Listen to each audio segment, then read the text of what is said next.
All right, so DHCP is a very important protocol. Our devices use it in and out all day, every day.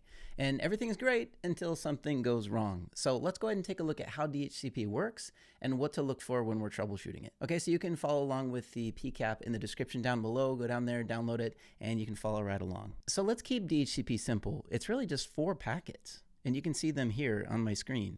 So discover, offer, request, acknowledge. Super simple. But let's go ahead and break them down and look at the function of each step in the DHCP process. First, when a machine wakes up on the network, it just opens its eyes, it establishes link state, but it doesn't yet have an IP address.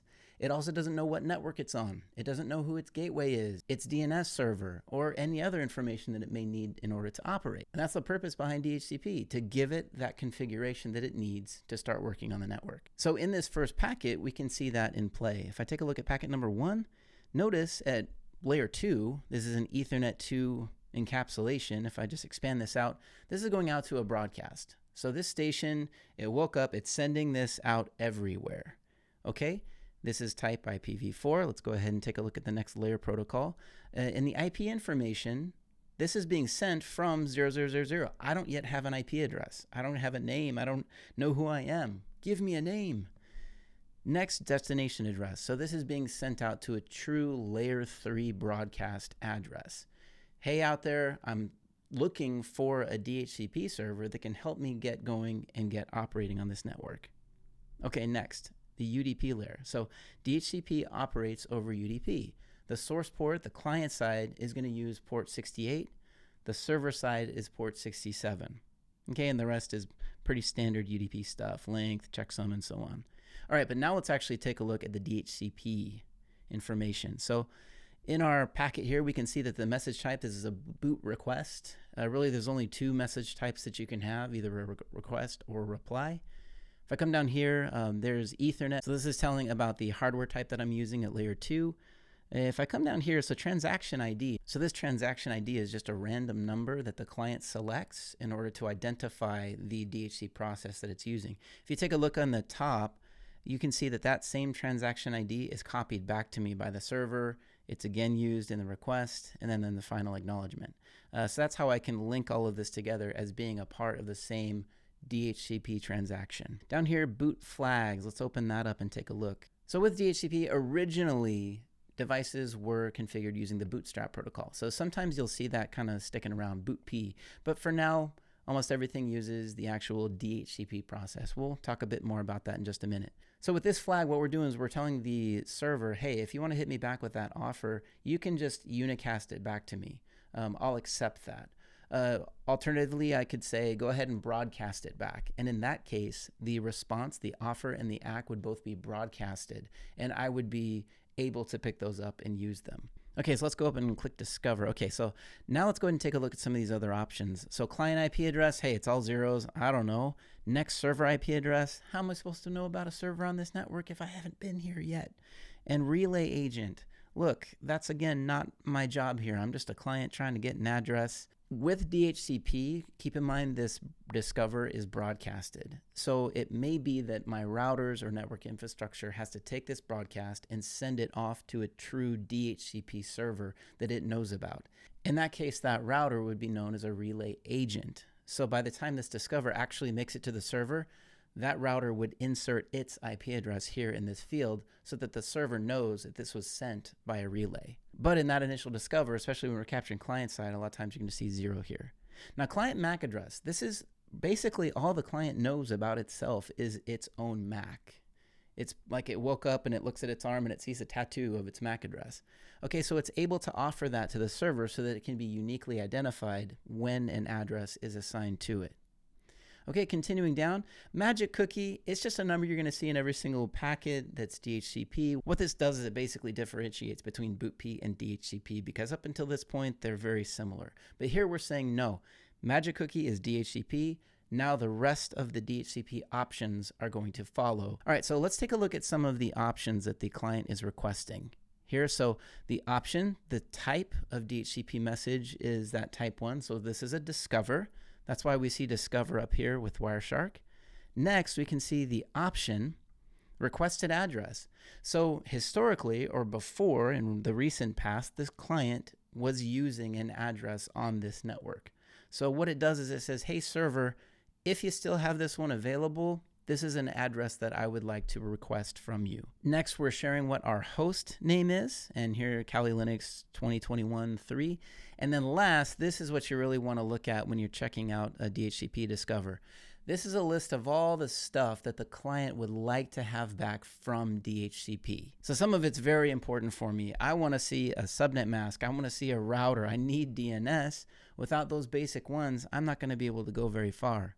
But you also see some other interesting ones: time offset, host name, interface MTU, classless static route, network time protocol servers.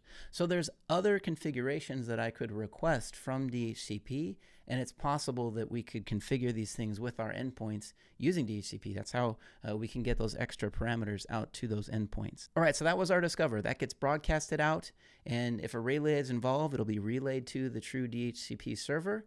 But now let's go ahead and take a look at the offer that comes back. So let's look at that second packet. So we can see here, let's go ahead and start at the top. So this is unicasted, and the server is basically saying, hey, you told me to unicast it back to you on .4, so here you go. I'm using this address. And we can see the UDP ports, port 67 and 68, basically those flipped. Okay, now to the fun stuff. In DHCP, I'm going to go ahead and minimize my hexadecimal view down here. So boot reply, this is that 2. Right, so in the first packet it was 1, so now it's a 2. And if I come down here, I can see client IP address. So your client IP address, this is the address that I'm going to use for you, Mr. Client. This is 55.4. The server IP address that it's coming from, 55.1, and then that client MAC address identifier. So the server basically said, hey, here's an offer for you, and here's the address. Here's identifying myself, 55.1. Here's the lease time. This is how long you can use this address for. Here's your subnet mask. Here's your router IP. Here's your DNS and domain name, local domain. Here's a host name that you told me about, and then we're going to end our options. Now notice that the server didn't give us everything that we asked for, NTP or that interface MTU. But it did give us some basic parameters that we need to get up and get rolling. Now with DHCP, you can get more than one offer. If I send out a Discover, I'm discovering the DHCP servers. Could be that I could get 3 different offers. At this point, now I'm going to formally request the one that I choose, and I'm going to identify the server that it came from.